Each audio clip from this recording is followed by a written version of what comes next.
Hi, Chrissy Rios. Hi, Hope is on. How are you? Clearly, I've been better. I'm doing all right. How are you? I'm pretty good. Also could have been better. It's been a rough week. Yeah, we are both suffering through a cold that I am blaming on Hope. I am 100% I'll take all the blame. Oh, she totally gave me this cold. But we could also just blame it on con flu. True. No, it was Hope. It was Hope altogether. It was Hope. No doubt. You have a sexy, raspy voice now. We both do. Yeah, it's better today. Yesterday, I had no voice at all. It was brutal. None. It was at all bad. Every time I talked, I could see Hope making that face of, what? It was like a little mousy squeal. It was so bad. But I am doing a little bit better today. I've got some voice back. How are you feeling? I know you had a little bit of a back thing going on. Oh my God. I feel like a very old woman. Like, I don't think I'm going to see 30, guys. Oh my God. Dramatic. No. So what happened recently was my lovely sister planned a sibling outing while my brother was home for spring break from school. And it's something that they do every time he comes home. And this time she had begged me to join them at a trampoline gymnasium. It's called Sky High. So is this like the ones who it's all like the whole place is just wall trampolines, right? And you can bounce off the walls, the floors, Yeah. Okay. You would think that would be safe, right? No. No. Not at all. I don't know if I personally would think it'd be safe. No, because you think you have this thing in your mind like, oh, it's a trampoline place. You jump around, but everything's it's just a wall-to-wall bouncy house. Yeah. First of all, let me say that we were the only adults playing on the trampolines. The only ones. There were tons of little kids. For the little ones, you had to be like 6 years or older to get into the bigger trampolines, which I was like, to be bouncing around with them, it's like, I don't want to break somebody's little kid. They're so tiny. I don't want to break your child. Yeah, and I mean, you're of course supposed to be allotted your little square trampoline and you stay in there and jump around, and we had a blast.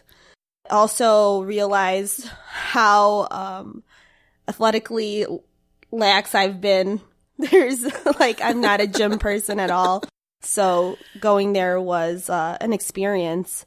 Needless to say, I'm pretty sure I messed up my back, which has been killing me all week. On the like Tarzan rope that they had. It's connected to the ceiling. I'm so sad that I didn't see this all happen. Oh, this would have been hilarious. Like if we were on a reality TV show. I'm so sad now. I'm sure that would have been a highlight of the year. But the rope is attached to the ceiling, the beams that are in there, because it's like a industrial building, of course. It's the rope. It's knotted so you can climb on it. But of course they yell at you if you go too far. And then you're supposed to swing off the platform and into this foam pit. Did you do a howl when you did it? It was pathetic. I don't in my mind, I'm like, yeah, I'm going to swing so far into the middle and just land and plop and just be like, stick the landing, you know, perfect 10. Yeah, no, not at all. It was really sad to even see me try to like climb my way out of the pit. Because you see all the little ones, and I mean, these kids are what, like 20 pounds, 50 pounds? They're super agile and like flexible. They're like climbing right out, and here I am struggling as an adult, carrying my own weight. All the kids are pointing at you and laughing. I swear, they were probably like, why is this woman struggling so bad? This is the best story ever. So, needless to say, I finally got out of the pit, and I mean, we're full of adrenaline. So we're just jumping. We're going from station to station.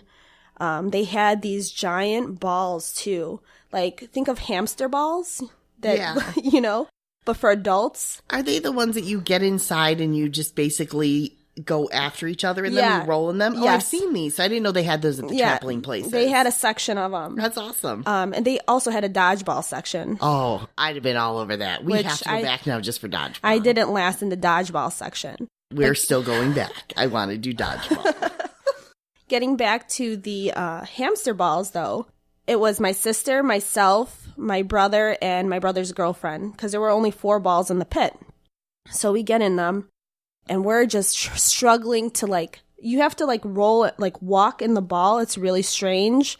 You feel very disoriented because you're in this encapsulated thing, and it's almost claustrophobic. So what happens is we get in. My ball smelled, no joke, like serious BO. Oh my God, you got the ass ball. I really did. Oh, that's not okay. It was like pit and balls and your ball smelled like balls. I was like, this is fun, but it's not that fun. This is the best story ever. And I'm pretty sure everyone else was like, our stuff didn't smell. Like, what do you mean? I was like, yeah, you guys got the fresh balls then. Because oh my God. I did not. This is the best. So they got the fresh shaven, cleaned balls, and you had the sweaty balls. Yeah. Yeah. Nice. Nasty. Nasty. So, needless to say, fun experience. We left there super sweaty. We took even a photo because we were like, this is hilarious. We're not all going to be in this shape, again, anytime soon. So we took a family photo. And I woke up it wasn't even the next day. The next day was bad. But like that evening, I went home with my husband and we sat on the couch. We couldn't move. Like it was we were done at like 8 p.m.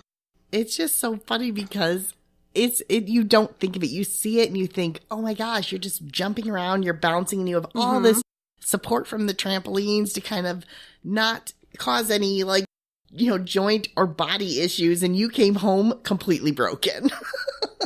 It was terrible. I'm so sorry to laugh, but it's funny. It's funny. Would I do it again? Maybe. Yeah, no, you're going to do it again.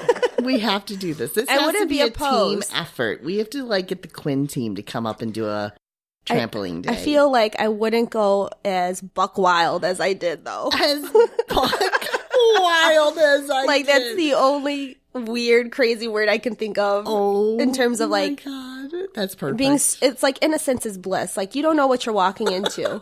I mean, now I do because you've told me. Yeah. I would probably still go a little buck wild, but I do say the thing that has me most intrigued about this isn't even the trampoline. It's the dodgeball. Oh, wow. My whole take them all out. It's live. It is what I want to do now. Yeah, it was boys versus girls. I didn't last. I was like the first one out. Oh, damn it. Yeah. For such a little person, you'd figure I'd be able to dodge stuff quickly. Yeah, you'd be a little more stealthy, but I would think. The caveat here is the fact that you're on a trampoline, so you're trying to already balance yourself. So I think that's like what makes it interesting. Yeah, I agree. I think dodgeball on a hard floor can be a challenge to kind of stealthy move, dodge around it. But doing it on a trampoline, whole new level. Although Definitely. I still want to do it. I can't Definitely lie. challenging. I still want to be a part of this.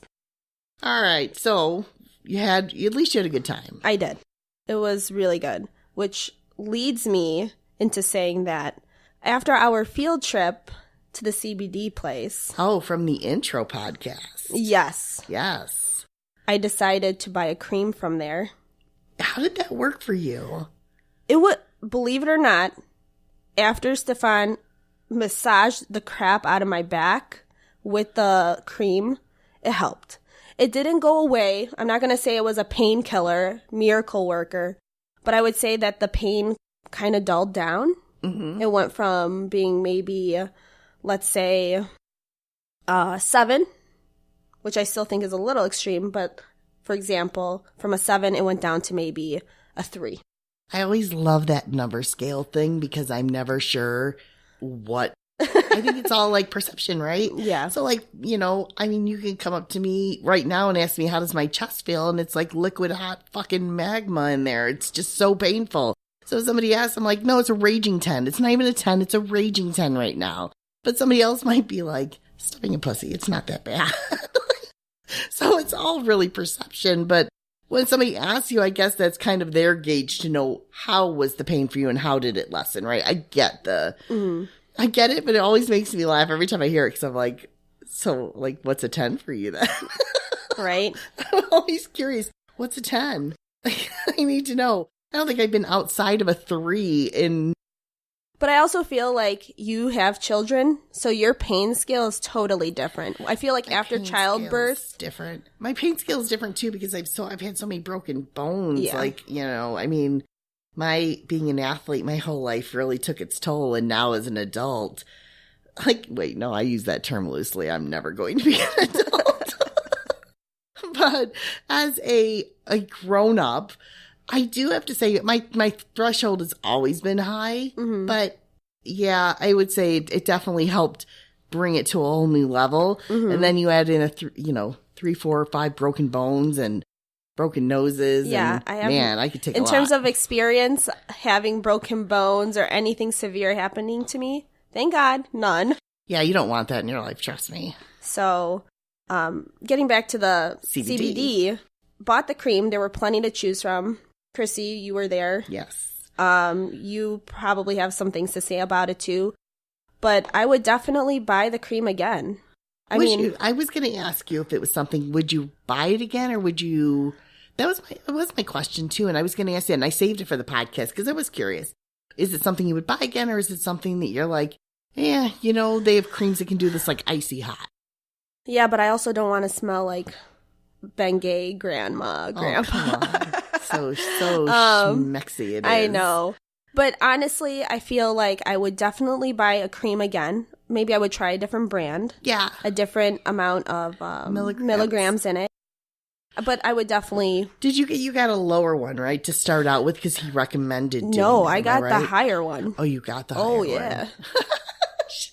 She's like, yeah, I didn't go with that baby and I didn't have just myself in mind. Also, Stefan, my husband, he had a torn ACL and he's always had problems with it since. Yeah. So he too was experiencing pain after the trampoline extravaganza.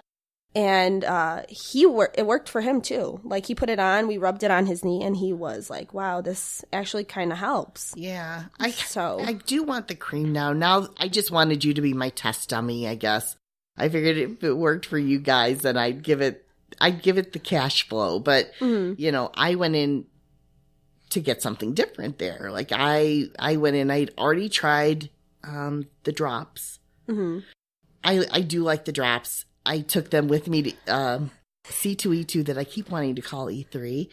I took them to C2E2 and for a slight moment there I was feeling no pain at the show during the Wild Bill and craziness.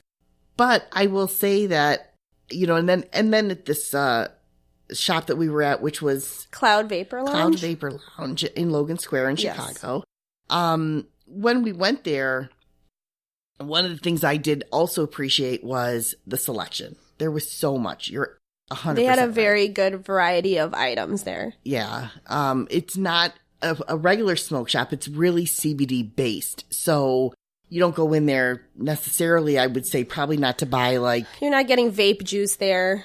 I mean, I think they did have it, but they're really centered around catering to people who want to try CBD. Right. So it was very unique in that setting that you went in there and you didn't have to try to weed through what's CBD, what's not CBD. The whole store is CBD. Yeah, and the guy that was working there, Jeff, shout out to Jeff. Amazing. He was super informative and helpful because, I mean, obviously we both have dabbled in CBD and have researched it a little bit. Yeah. So to have him tell us a little bit more about the certain items, the creams, the oils, the dropper.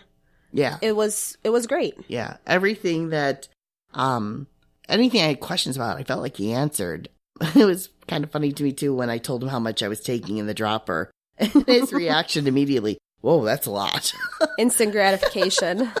I was like, yeah, I know. I just have like again, it goes back to the high threshold for pain, but it also, once you hit that threshold, you're maxed. Mm-hmm. But I did get a vape there. He didn't overcharge me on, he didn't try to upsell me into like buying the most expensive thing on the shelf, which I totally appreciated because to me, that's first and foremost out of the gate. Now you've built my trust. Definitely. Because the options were there. He had from like what, $10 up to $100. Oh, more. So the option and the opportunity was there, especially when I flat out said I knew nothing about it. Mm-hmm. So he had this opportunity to upsell immediately and didn't take advantage of it. The other thing that I really appreciated was that when I was looking for